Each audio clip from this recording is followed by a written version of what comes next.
Assalamualaikum warahmatullahi wabarakatuh.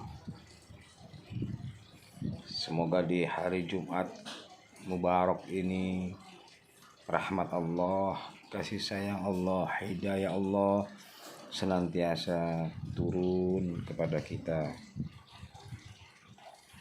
Dan di bulan Rabiul Tsani ini yang mana telah kita melewati bulan yang penuh keberkahan, penuh sukacita,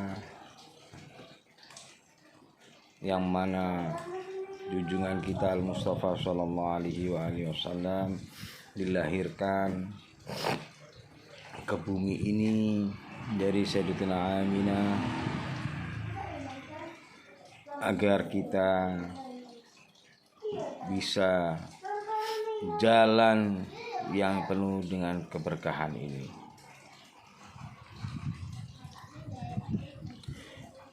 Tiada lain kecintaan kita kepada alam semesta ini khusus tercurahkan hanya untuk kepada baginda Muhammad SAW agar kita senantiasa mendapatkan rahmatnya Allah.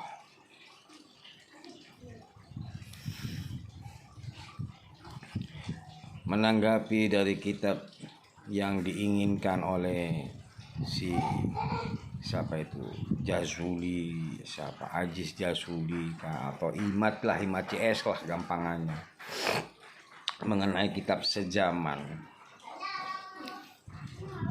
agar ditahu semua bahwa Ubaidillah radhiyallahu anhuma, Imam Musa Muhajir maupun yang lain-lainnya mengenai kitab sejaman. Saudara, sebenarnya dalam hal ini bukan sekali dua kali para aulia Allah yang lainnya ataupun para ulama-ulama dahulu kala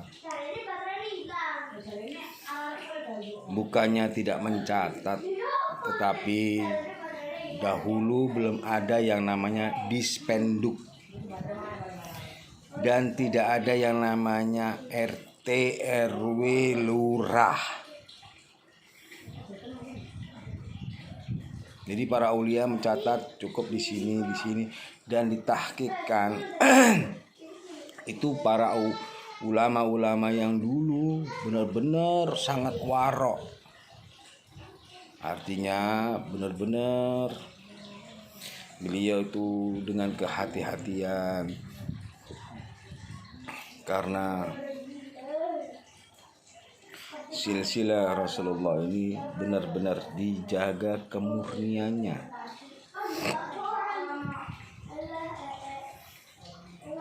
Dan para ulama-ulama dulu meyakini omongannya Rasulullah SAW karena bentuk takwa beliau kepada Rasulullah, yang mana Rasulullah mengatakan bahwa semua anak keturunan Nabi Allah Adam terputus nasabnya kecuali nasabku. Kalau ini kalian bantah, berarti Anda bukan orang Islam, karena ini sabdanya Rasulullah. Kenapa Rasulullah mengucapkan seperti ini? Karena kelak di penghujung zaman nanti ada yang namanya Imam Mahdi, yang mana namanya maupun bapaknya dinisbahkan sama dengan Rasulullah SAW, dan beliau adalah keturunan dari baginda Nabi SAW. Sehingga Rasulullah paling tidak suka apabila Anda mengucapkan sholawat buntung. Allahumma sholli ala Sayyidina Muhammad wa ala ali Sayyidina Muhammad. Itu yang betul ataupun yang lain-lainnya. Rasulullah tidak suka, walaupun ini adalah sholawat Jibril, tapi harus ditutup dengan wa ala ali. Misal Anda berzikir dengan sholawat Jibril, sallallahu alaihi Muhammad, sallallahu alaihi Muhammad, sallallahu alaihi Muhammad. Tetapi di akhir zikir Anda harus diucapkan dengan kalimat wa ala ali Sayyidina Muhammad. Itu baru Anda mendapatkan keberkahan dan ridhonya Allah.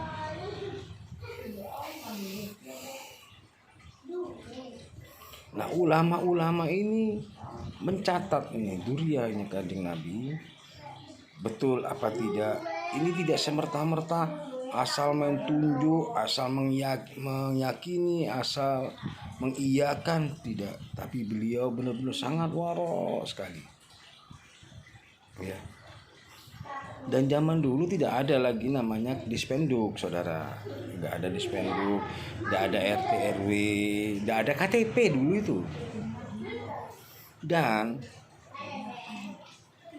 zaman dulu dengan sekarang, zaman dulu karena seringnya berperang antara umat muslim dengan agama Nasrani maupun yang lainnya, ataupun di kabilah-kabilahnya masing-masing, ya, sehingga tidak ada yang namanya dulu itu pemerintahan yang betul-betul yang mencatat dengan namanya sezaman. Kalau Anda meminta kitab sezaman, boleh. Saya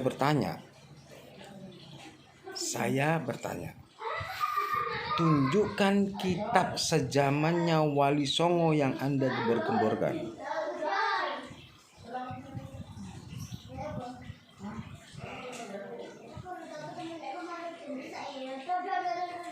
Adakah pencatat kitab yang satu zaman dengan Wali Songo? Ataupun kitab yang pencatat tentang Syekh Abdul Qadir Jailani radhiyallahu anhu? Ataupun kitab yang sezaman dengan Imam Ahmad At-Tijani radhiyallahu anhu? Ataupun kitab yang sezaman yang mencatat siapa Imam Syafi'i radhiyallahu anhu yang sezaman? Jangan mengada-ngada deh. Jangan mengada-ngada, saudara. Anda hidup tidak ada ilmunya sedikit pun dengan ulama-ulama yang terdahulu. Kalau ulama yang terdahulu, dia yang menulis, dia mencatat, dia mengucapkan dengan hati-hati walaupun satu ayat. Kalau Anda dipelintir karena ini, ya, Haji Setiasuli, tolong tunjukkan sama saya kalau Anda meminta kitab sezamannya tentang Ubaidillah, Imam Ubaidillah radhiyallahu anhu. Giliran kita juga mau tanya nih, tolong tunjukkan kitab satu zaman tentang Wali Songo. Siapa yang mencatatnya? Siapa yang mentahqiqkan? Dan juga Syekh Abdul Qadir Jailani radhiyallahu anhu yang Anda bilang katanya Anda keturunan dari Wali Songo hingga jalurnya Syekh Abdul Qadir Jailani radhiyallahu anhu. Tunjukkan. Jangan Anda menyalahkan sebelah, tapi Anda tidak menunjukkan dulu diri Anda. Kan salah itu. Jangan Anda membela orang tua, tetapi orang tua salah Anda bela. Kasihan. Anda berilmu, jangan ilmu Anda dicabut oleh Allah. Naudzubillah min dzalik. Kalau Anda tidak percaya atau Anda bicara khurafat, halu mengenai al-faqil muqaddam, giliran aku dong tanya. Giliran saya mau tanya. Apakah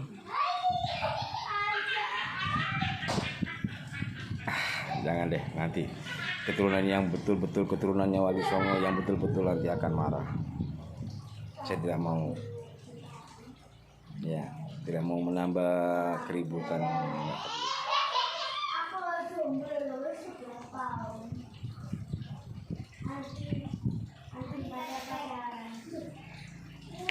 Kalau Anda tidak mempercayai tentang karomah itu tidak bisa disebutkan, tidak bisa ditunjukkan.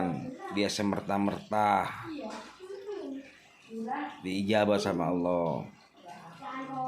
Bukan hari-hari, itu bukan. Sesekali, dan karomah itu diberikan sama Allah kepada para aulia atau yang Allah sayangi karena ketakwaannya.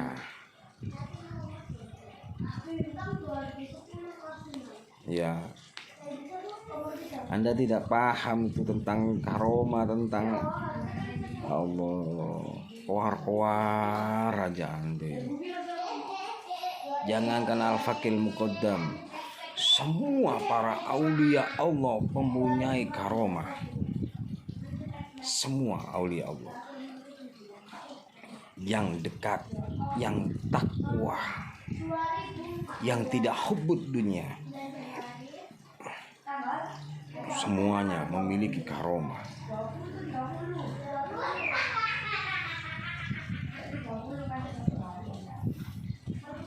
Dari imam siapa aja, Imam Bushiri, Syekh Abdullah, Basyaudan, semua mempunyai karomah. Salah satunya yang saat ini adalah yang mempunyai karomah itu tidak bisa diulang-ulang kadang-kadang. Contoh Habibana Munzir radhiyallahu anhu, apa karomahnya? Beliau kalau tidak punya karomah tidak bisa mengumpulkan yang namanya majelis Rasulullah, tidak bisa mengumpulkan umat segitu banyaknya, apalagi seluruh majelis Rasulullah ada di setiap daerah, setiap kota, setiap kabupaten, dan bukan sedikit jamaahnya. Itu adalah bentuk karomah. Umat datang berbondong-bondong mengaji, itu bukan semerta-merta disuruh oleh Habib Munzir, ayo kamu kumpul ke sini, bukan, tapi Allah menggerakkan hati kita. Habib Rizik yang kalian caci maki itu kalian karena hasut kalian tidak bisa berpikir jernih, terlalu hasut kalian, terlalu tertutup hati kalian. Alhamdulillah. Coba kalian renungkan, orang segitu banyaknya masa kumpul di dalam 411, 212, bahkan alumni. Lantas oknum lah yang menyalahgunakan, mengatasnamakan alumni, mengatasnamakan. Jangan salah, kalau Habib Rizik tidak disukai oleh Allah, tidak akan mungkin umat segitu banyaknya di Jakarta pada saat itu, dan semuanya tertib, saudara. Nggak, contoh, kalau kita nggak suka nih sama Habib Rizik, gak digerakkan kita sama Allah, nggak akan mungkin hadir. Lu buat apa hadir? Satu, biaya. Kedua, tenaga. Kita kerja, pantas kita nggak masuk, katakan izin hanya untuk begitu. Dapat apa? Kita nggak dapat apa-apa, nggak dapat fulus. Kita hadir karena apa? Didorong oleh Allah. Inilah karomahnya beliau. Itu yang pertama. Kedua, karena kalian caci maki, bisanya hasut, bisanya dengki aja. Kalian tidak sadar bahwa Habib Rizik saat itu umroh. Umroh itu ada masa, saudara. Masa kita stay atau berkunjung. Ya. Kita kalau mau umroh, coba kita berpikir nih. Kita katakanlah kita mau mengunjungi satu negara, katakanlah umroh lah. Itu ada batas limit waktunya. Ada berapa hari? 8 hari, 9 hari, atau 16 hari, atau 40 hari yang paling lama. Begitu kita lebih dari waktu yang diberikan oleh imigrasi, itu kita overstay, saudara. Kita di Indonesia nih mau berangkat, kita harus cop dulu paspor kita, keterangannya umroh. Di Saudi begitu nyampe di Medina atau di Mekah, paspor kita akan dicek, lantas diberi stempel izin masuk atau permit masuk. Kalau ada permit masuk, pasti ada permit keluar nih. Nah, karena visa kita adalah visa umroh, ada batas waktu. Kalau lebih, maka kita akan dicari oleh petugas imigrasi.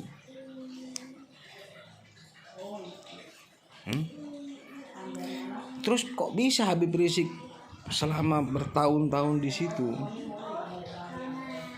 Habib Rizik gak sembunyi loh ya, tidak sembunyi. Terang-terangan karena sering tamunya datang. Siapa aja jamaah dari Indonesia yang ke Saudi pada saat itu mau jalanin ritual umroh atau haji ataupun apa, selalu berkunjung di rumah Habib Rizik dan penuh rumah Habib Rizik. Kalau visanya Habib Rizik, saudara, kedaluarsa pasti akan cepat ditangkap dan dipulangkan oleh petugas imigrasi Saudi Arabia. Tetapi dibiarkan. Karena apa? Diberikan hak istimewa, itu namanya. Hak istimewa ini siapa yang memberikan?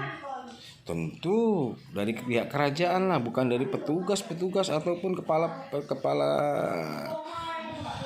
imigrasi. Dan orang tahu misalnya Habib Rizik di Indonesia itu katakanlah buronan, tentu malah deportasi yang namanya. Interpol di sana itu di luar negeri, bukan lagi polisi lokal ya. Ada polisi lokalnya, ada Interpolnya ada. Dan Interpol dia karena siapa yang menyuruh? Harus Anda pikir, itu pasti larinya ke pusat kerajaan. Nah, kerajaan sendiri siapa yang menyuruh? Tentu hatinya digerakkan sama Allah. Jadi dengan kecintaan dan ketakwaan kita sama Allah, timbullah kasih sayang Allah dan akan diberikan sama kita, itu namanya karomah. Mau siapa? Al-Faqih Muqaddam, mau Syekh Abdul Qadir Jilani, mau Imam Ahmad Tijani, mau Imam Ahmad Ar-Rifai radhiyallahu anhu, semuanya adalah kecintaan Allah, semuanya adalah kekasih Allah, sehingga beliau-beliau semua diberikan karomah. Bukan Jibril turunkan duit. Ya. Bagaimana Anda mau mencapai makom ma'rifatullah kalau Anda sendiri aja mengundang jamaah antum, tapi antum tidak punya adab nih, nggak pakai baju? Bagaimana adab Anda? Anda bukan jadab. Lo masih bisa makan kok, masih tahu duit. Merokok juga enak. Al-Habib Abu Bakar bin Segaf bin Abu Bakar. Segaf itu jadah, nggak tahu rokok itu buang. Rokoknya nggak dinikmati, dia kok yang merokok. Habib Abdullah Bafagi Tempel merokok, tapi rokoknya dia nggak bisa dilihat lah. Orang ini hubud dunya atau orang ini itaqullah, bisa ditahu. Ya, Ajis tadi kitab sejaman, tunjukkan sama saya juga.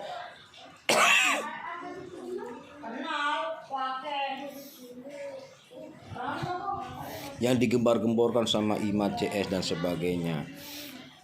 Benahi dulu deh nasab Anda di Banten. Orang ditungguin kabur. Harusnya namanya ngundang saudara, kan dia mengaku Duria Banten, diundang sama Durianya juga, sama-sama Duria, masa nggak menghargai? Justru Ustaz Wafi, Habib Hanif Alatos, Al-Imam Buya Qurtubi hadir, ke Haji Idrus Ramli, Masya Allah hadir pada saat itu. Jauh-jauh mereka, kecuali ya Buya Qurtubi yang dekat di situ. Habib Hanif Jakarta datang. Oh, Ustaz Wafi, Kiai Idrus Ramli dan sebagainya datang. Lo dari mana lo? Dari Pasuruan lo, dari Probolinggo lo. Datang. Ini tuan rumah yang dibilang saudara malah nggak datang. Justru Anda, Ajis, maupun si siapa itu Aceh itu, orang gila itu.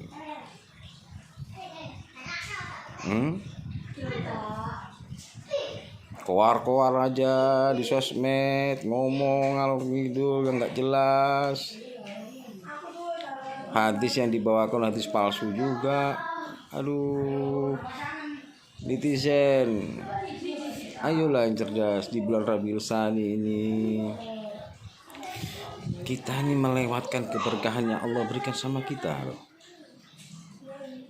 Kita di bulan Rabiul Tsani ini sudah lewat bulannya Rasulullah yang indah, yang dilahirkan di bumi ini. Kita melewati, berarti umur kita juga berkurang. Nanti Rabiul Tsani lewat, berarti umur kita juga berkurang lagi. Nah, apa nih oleh-oleh kita kepada Allah kelak di yaumil akhir? Apa persiapan kita? Kalau Anda saat ini tidak menyiapkan hal itu, Anda masih busuk hati Anda masih tertutup batin Anda. Bagaimana Anda mau menghadirkan pahala Anda kepada Allah? Hati-hati, sidang Allah tidak bisa diganggu maupun disuap. Saya ulangi ya, Allah adalah hakim di atas hakim. Tidak ada yang bisa menyuap Allah, tidak ada yang bisa mengganggu apa yang jadi keputusannya Allah. Ingat di situ. Tidak ada yang namanya manipulasi, tidak berlaku semua uang-uang kita, harta kita semua. Tidak berlaku kalau Allah yang sudah menyidang kalian. Kecuali takwa kalian yang akan memberikan akan dilihatkan kepada Allah. Kejelekan kalian semuanya akan dipertanggungjawabkan kelak di yaumil qiyamah. Di padang mahsyar kelak kita akan disidang sama Allah. Apapun bentuk kejelekan kita, apapun bentuk kebaikan kita, akan Allah perlihatkan tanpa bisa diganggu maupun disuap dan sebagainya. Hati-hati saudara. Ayolah kita sama-sama sadar diri kita, baik siapapun saat ini yang melihat YouTube saya, mau Ba'alawi, mau masyaikh, mau netizen, semuanya ayo sudahi pertikaian ini, sudahi omongan yang tidak ada gunanya ini, khususnya pada para Ba'alawi. Anda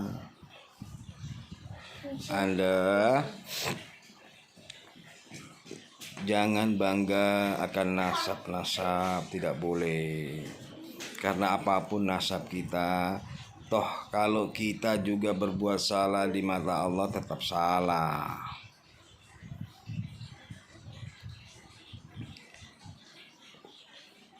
Netizen kita semua yang dirahmati Allah, kalau kita juga salah, kita akan disidang oleh Allah tanpa terkecuali dari ujung rambut kita,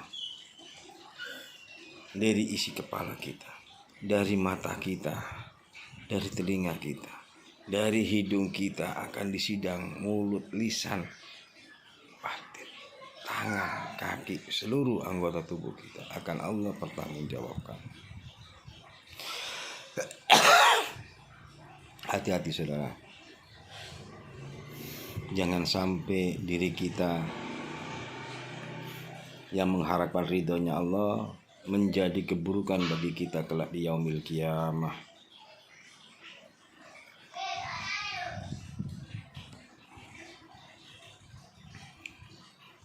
Ya ayuhal netizen, mari kita sadar bahwa kita adalah hamba Allah. Ayo kita kembali ke fitrah kita selaku hamba Allah. Ayo kita bertakwa, selalu dekat kepada Allah. Dan mari kita sama-sama saat ini berdoa untuk semua nih umat Islam, berdoa untuk kemenangan Islam di Palestina, agar seluruh rakyat Palestina diberikan ketabahan, keselamatan, kekuatan maupun kemenangan oleh Allah Subhanahu wa taala. Orang Kristen pun yang mendengarkan ini berdoa juga, karena ini bukan di Palestina, bukan perang agama, tetapi Zionis, tidak bertuhan, ateis. Di sana orang Yahudi, orang Kristen aja nggak mengakui kalau peperangan ini bukan dikloning sebagai perang agama, tetapi ini adalah perang kekuasaan yang tidak bertuhan.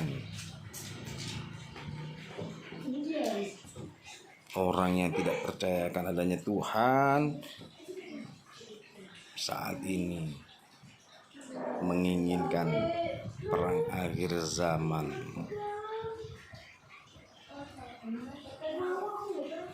Semoga Allah memberikan hidayah kita, memberikan kasih sayang kita, mengampuni segala dosa-dosa kita, dan selalu mendekatkan diri, dibimbing kita oleh Allah Subhanahu wa taala menuju jalan diridhai Allah dan Rasulnya. Demikian, ayo netizen, mulai sekarang benahi. Wassalamualaikum warahmatullahi wabarakatuh.